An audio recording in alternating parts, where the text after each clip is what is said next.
David, it's hard to even explain exactly just the mass casualties that happened right here. In fact, the Israeli military says they still don't have a clear number, but I'm talking to some of the soldiers, and they say what they've witnessed as they've been walking through these different houses, these different communities, babies, their heads cut off. That's what they said.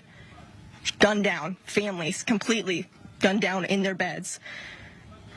You can see some of these soldiers right now comforting each other. Many of them reserves who jumped into action, leaving their own families behind as well, not knowing the sheer horror that they were about to come to. They say they've never experienced anything like this. This is nothing that anyone could have even imagined when you're walking through here. Baby cribs thrown to the side. Doors thrown wide open. Still some Israeli bodies still here because the fighting in this community just ended just recently. So many of these troops are still going house to house, door to door. It's taken them sometimes 30 minutes, 40 minutes, because many of these houses are also still have grenades in them, booby traps. In fact, as we're trying to get closer to some of these scenes, we're being told, no, get back from some of these Israeli military because there are still grenades in the area. I want us to keep walking through, continue to kind of see the destruction that's happening on the ground here.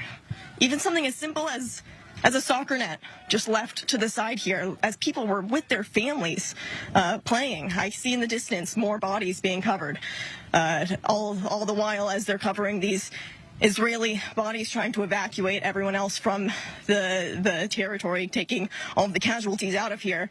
It's also littered with the bodies of terrorists. So we're hearing from one of the lead commanders here. It was anywhere from maybe 70 armed terrorists who made their way here from the Gaza border fence, which is less than a quarter of a mile away.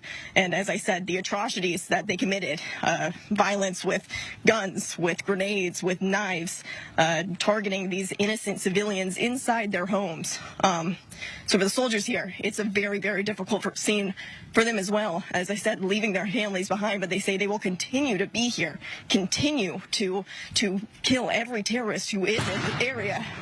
You can hear we're very, very close to the Gaza Strip, so we continue to hear artillery firing overhead as well. Even as we were giving this tour, we were told to get on the ground and take cover because you're so close to the Strip right now, you don't even get the red alert. You actually hear the boom before you're even told to get to the ground. So this is the reality, and this is what all of these soldiers, you can see, none of them expecting this, but all of them being here, ready for the fight nonetheless, and proud to fight for their country is what I'm hearing as well. And so that's why they want to show the press, they want to show these very, very difficult images, David, but they want everyone out here because they want to see and show exactly what is happening here on the ground.